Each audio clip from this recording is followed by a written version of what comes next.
Benjamin Netanyahu was visibly shaken by the extraordinary walkout at the UN General Assembly that occurred just as he took the podium to speak.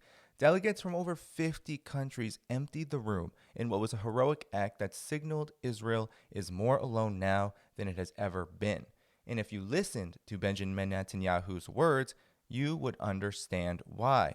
He spoke for a whopping 40 minutes in what was a stunning denial of the blood-soaked war crimes and genocide committed by his regime, not only in Gaza, but the rest of the region. His address was a mix of war propaganda, glorification of genocide, and an outright denial of war crimes all across West Asia. The dozens of empty seats that were present as Netanyahu spoke was not exactly random. It was a rejection, a coordinated one at that, of a leader, a so-called man, defending genocide in Gaza while portraying Israel as the perpetual victim. Of course, we saw the U.S. delegation staying seated, but the rest of the global south, Arab nations, African nations, nations in Latin America, and even many Western European delegates having left the room before Netanyahu could even utter a word. But oh, did he utter many words. And of course, his words were entirely predictable because Netanyahu is, every time he speaks, on trial by world public opinion. He began, as always, at the UN General Assembly by holding up a map. He always does this. This time the map was of Iran's terror axis, quote unquote. Iran, Hezbollah, Hamas, Bashar al-Assad, who has since been overthrown, and the Houthis, better known as Ansar Allah. He claimed that Israel has crushed Hamas, which is just another euphemism for mass murdering Palestinian civilians, because let's be quite honest, the Palestinian resistance is fighting back as we speak in Gaza City, taking out Israeli tanks and even killing top commanders of these tanks. He bragged about crippling Hezbollah, destroying Assad's arsenal, and even he bragged about the 12-day war, Operation Rising Lion, according to Israel, to the point of victory. Now, this is very interesting since Israel actually depleted so much of its air defenses that the United States had to stage what was mainly a theatrical B-2 bombing campaign of Iran's nuclear sites and tell Israel to stand down because it would not be able to defend itself longer than those 12 days. But reality, of course, never gets in the way of Netanyahu's habit and addiction to lying. Netanyahu did what he does best at the UN General Assembly, which is applaud extrajudicial assassinations, whether it was through the pager attack in Lebanon, which killed thousands of civilians and injured many more, and the Iranian scientists and leaders that had been targeted over the years, including during the 12-day war, by Israeli intelligence. So this wasn't a peace speech at all. It wasn't a speech by a legitimate leader. It was a war speech. It was a speech where he bragged about bombing other countries and killing civilians. And this is why the delegates left. This naked triumphalism is no longer being tolerated. So Netanyahu, of course, revisited October 7th, describing atrocities allegedly committed by Hamas in graphic details. Of course, many of these atrocities have been debunked, whether it was the babies being burned alive or the beheaded men and the raped women. All of this has been debunked, not only by independent journalists, for example, at the Gray Zone and Electronic Intifada, but also confirmed by Israeli media itself. While all of this, it could be seen as reason to sympathize with Israel, the fact of the matter is that these lies, no matter whether they were true or not, are no justification for the indefinite war on Gaza. He did very silly things as well. Netanyahu really did humiliate himself during this speech. He took out a QR code that delegates and audience members could scan to show why Israel fights. He also spoke on military-grade loudspeakers to send a loud message to the remaining hostages or the prisoners of war, we should call them, in Hamas's care right now, that are currently being held by Hamas, as a way to show how much he cares about them. But the fact of the matter is that thousands upon thousands upon thousands of Israelis themselves have protested in Tel Aviv, demanding that the genocide in Gaza end, not because they oppose genocide. We know that over 80% of Israelis actually support the violence that occurs against Palestinians in Gaza and the West Bank and the rest of Palestine proper. But they want to see the prisoners of war released, because now it is well known that the ongoing genocide in Gaza has actually killed many of these prisoners of war, and that Hamas has outright said they cannot protect prisoners of war when Israel is committing its savage and barbaric bombardment of the Gaza Strip. So Netanyahu predictably reduced the entire population of Palestine to the enemy Hamas, weaponizing the grief of people all around the world to rationalize mass killing. But of course, he never acknowledged the tens of thousands of Palestinians killed since, and what The Lancet has said is actually likely hundreds of thousands now, given the impact of the bombing campaign committed by Israel. So Netanyahu claimed in his UN General Assembly remarks that they were being broadcast on these loudspeakers in order to directly address the hostages. He told Hamas, quote unquote, "Free the hostages now, and if you don't, Israel will hunt you down." This was, of course, a performative political act, because Israel has not been able to hunt down Hamas. In fact, every time Israel bombs Gaza, every time it destroys Palestinian people's infrastructure, every time it commits an act of genocide, which is every second of every day that this continues, we have more Palestinians joining the resistance to fight back. And that will be a reality that Israel will never be able to stop. And this is what is known by the delegates at the UN General Assembly. They know that their institution is unable to stop what is going on in Gaza. They want it to stop because in many ways, international law has been utilized and weaponized to stifle resistance. And it's only countries like China who still uphold many parts of the Geneva Conventions and the UN Charter, which says that armed resistance is actually a right of oppressed people, especially colonized people, fighting against foreign invaders, which is exactly what the Palestinian people have been doing for 75 plus years now. Netanyahu, of course, mocked the genocide charge. Predictably, would a country, he said, committing genocide drop millions of leaflets to evacuate civilians? Well, yes, they would do that, because everything that Israel has done is and could be considered genocide. Independent UN reports show mass civilian slaughter, famine, and systemic targeting of infrastructure. That was not mentioned by Netanyahu at all. What he cherry-picked, of course, was the U.S. military officer John Spencer claiming that Israel minimizes civilian deaths better than any army in history. Of course, there was no proof provided of these claims, and there is no more appetite worldwide for listening to a leader who claims that there is no mass murder happening when we are all seeing it on our phones and on our screens every single day.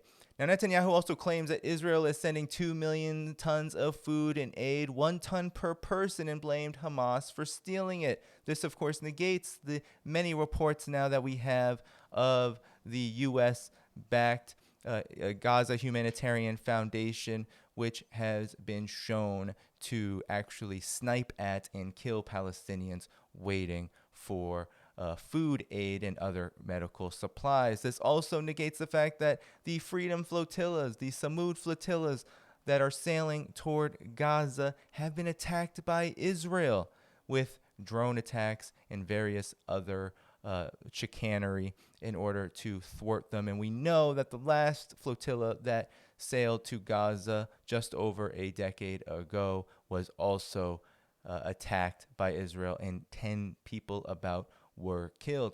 And this isn't even to mention the fact that thousands upon thousands upon thousands of tons of aid sit across the border crossing, with Egypt being disallowed by Israel to get in. This has been the case since the ongoing genocide began.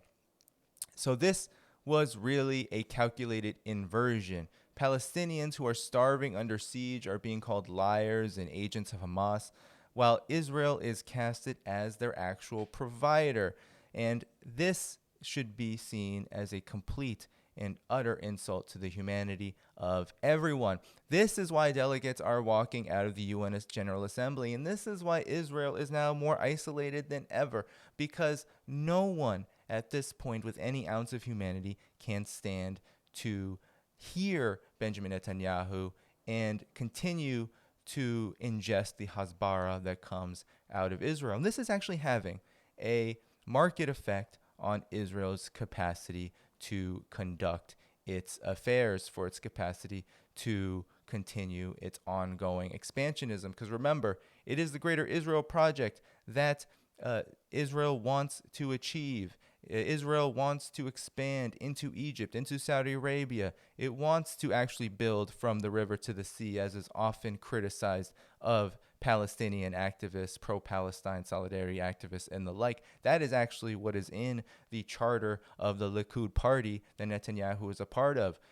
And this is why Netanyahu condemns so hard the recognition of the 1967 borders, the two-state solution that has now been, in words, rhetorically recognized by a number of countries. The mantra now is rewarding terrorism and claiming that nearly 90% of Palestinians supported October 7th, dismissing the two-state solution as a Palestinian rejection of a Jewish state.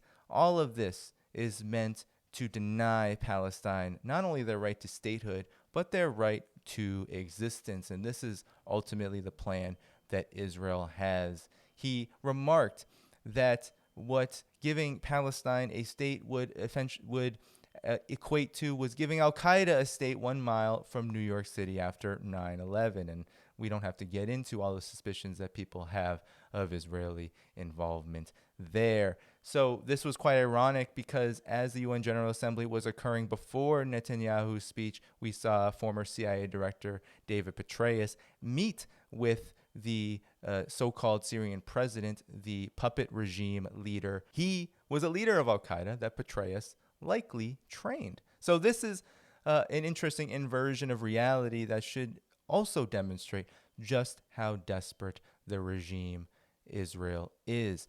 So Netanyahu's clearest message of all was that there will be no Palestinian statehood as long as Israel is able to conduct its wanton murder. And this is opposed. This rejection of Palestinian statehood is actually opposed by most of the world. If you see the UN votes, the UNGA votes over the years, it is overwhelmingly on the side of respecting the right of Palestinian people to have a state, given that they were the original leaders, the original occupants and inhabitants of that land.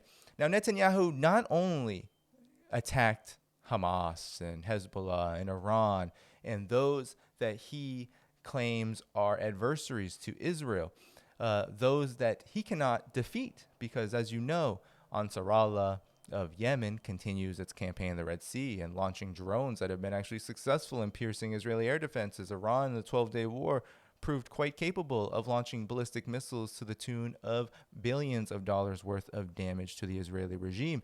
And, of course, Hamas and the Palestinian resistance have not quit. So while he cannot defeat the resistance, Netanyahu is now turning his attention to his so-called allies and world leaders for being weak-kneed, including European leaders, and he called them appeasers of evil.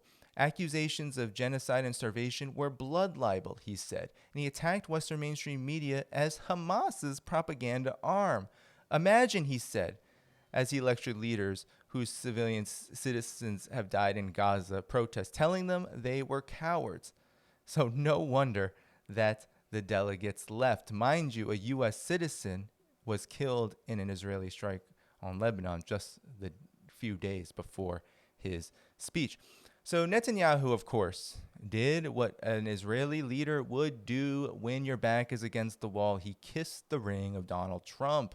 He kissed the ring of Donald Trump for backing Israel's airstrikes on Iran, for fighting anti-Semitism and brokering the Abraham Accords. Mind you, all of this is defunct, especially the Abraham Accords, after Israel attacked Qatar in order to try to kill Hamas negotiators in the weeks leading up to the UN General Assembly. Trump understands, he said, better than anyone that Israel and America face a common threat, he said. And we see this, and we should see this as less of a UN speech and more of a campaign for Donald Trump in order to win his ongoing support for the genocide and essentially for anything that Israel does. And there are also suspicions that Donald Trump may actually be blackmailed at this point because of the whole Epstein debacle. That, of course, may be part of the reason why Donald Trump continues to allow Israel to do what it is doing in Gaza and the region. But the fact of the matter is that U.S. foreign policy has every much of a reason to allow Israel to do what it's doing, because U.S. foreign policy has had for the last several decades, and even longer than this, the goal of destabilizing the region so that U.S. primacy can continue without any hitch. And that's why we saw the U.S. so jovially get involved with Israel against Iran during the 12-day war back in June. And this is why we have seen war after war after war by the United States from Afghanistan to Iraq occur with Israel's explicit championing. So much championing that Netanyahu himself was lobbying in Congress for the Iraq invasion just before it occurred. The alignment is there. U.S. full-spectrum dominance, the Wolfowitz Doctrine, all of this is very much aligned with policies like the Oded Yunan Plan or the Clean Break document, which all presuppose that Israel's very existence is predicated upon the destabilization and overthrow of regimes, of governments, and of course of any movements, resistance or otherwise, that get in the way of Israel's project to expand into greater Israel. So the UN General Assembly showed that all of this is no longer acceptable.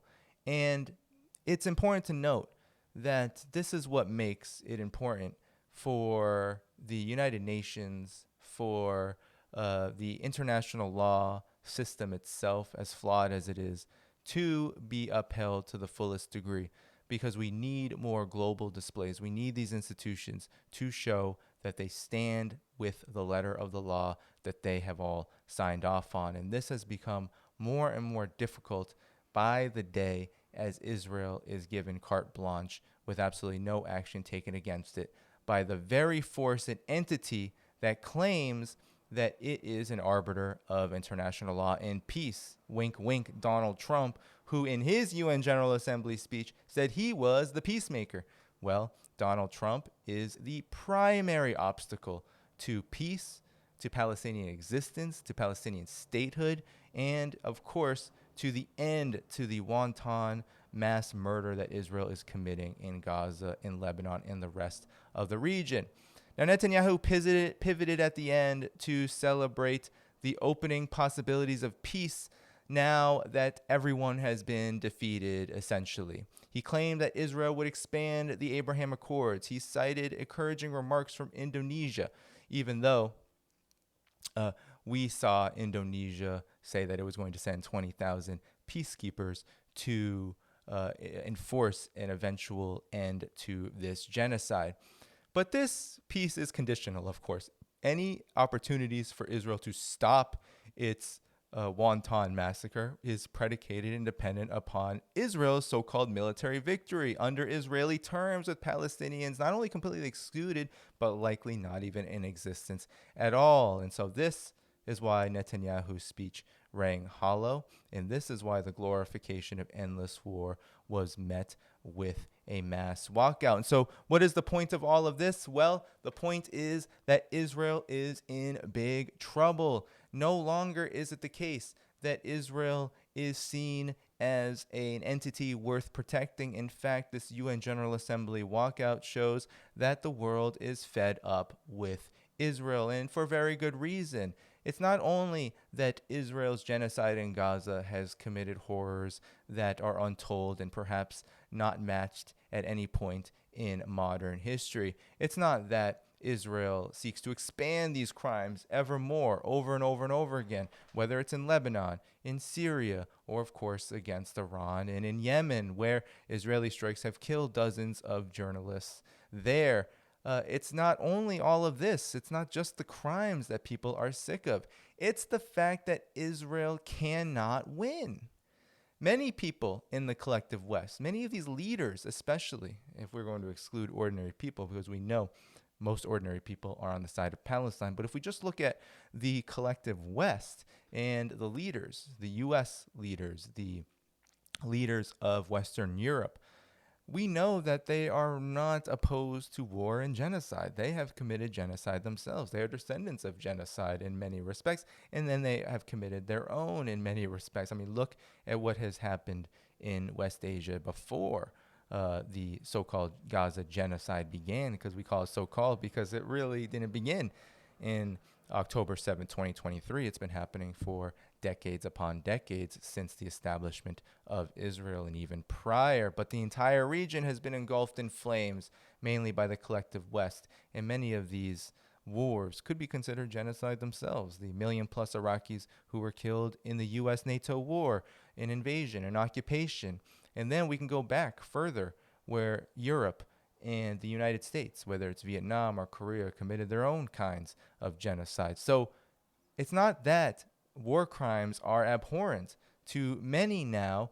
It's that Israel's efforts to try to subdue the Palestinian people and to subdue the resistance in the region are seen as an abject failure. And in fact, there is deep fear in the ruling elites all across the West that Israel's campaign of genocide and endless war actually will strengthen the resistance in the long run. A lot of people criticize me for making this assertion, but the fact of the matter is that when it comes to trying to deny an entire people and then deny an entire region and then to deny the entire world from achieving their self-determination, the blowback will be very real, and Israel's blowback has already come. This UN General Assembly walkout is part and parcel of the delegitimization of Israel as a colonial entity, one that is worthy of existence in the long term. It is also an affirmation that the resistance continues,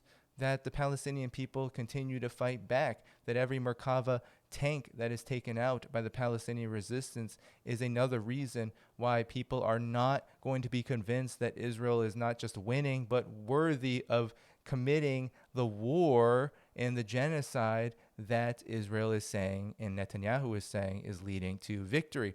Every missile, every drone fired into Israel by Ansar Allah and the Houthis and piercing air defenses or sending millions of Israelis scrambling into bomb shelters is another indication to the rest of the world that people will not tolerate this, especially people living in the region. And every single act of protests, including ones that occurred outside of the UN General Assembly, the UN building itself during Netanyahu's speech, is an affirmation that even people in the collective West in the United States are aware of not just Israel's crimes, but the fact that it cannot win the war that it has started. So as we watched Netanyahu, as we watched this genocide-denying clown show mocking international law, as we saw him apologize, not saying sorry for, but apologize for the war crimes being committed by his regime, we now have 50 delegates showing a historic move and taking part in a historic move that is part and parcel of the crisis of the Zionist regime. This crisis is not going to let up. The longer that Israel continues its genocide in Gaza, the longer that it continues to escalate on all of these fronts now in what is essentially an 8-front war, which some, for example, in the Council of Foreign Relations, say Israel being at war with itself as the 8th front. But now, with all of these fronts open, with endless war and genocide as the end game goal, there is now no longer any reason for Netanyahu and Israel to be considered anything other than what it has always been. And that mask-off moment that we are seeing right now historically will eventually be the demise of the Israeli regime itself. The world is no longer tolerating this. The world stage is now not a place for Israel to feel as if it should be admired and gratified. Now, Israel will always be put on trial. Netanyahu will always be put on trial every single time that it speaks and that he speaks to the rest of the world. And this is an historic moment which indicates that the resistance is not futile, that the fight back is not futile, and that the more pushback that occurs, the more likely we are going to see an end to this gruesome chapter in history come once and for all. If you like this video, everybody, please do hit the like button. That helps boost it in YouTube's algorithm. Of course, subscribe to the channel if you are new here. The video description has all the places where you can support this channel below: Patreon, Substack, and so much more. And until next time, everyone, take care.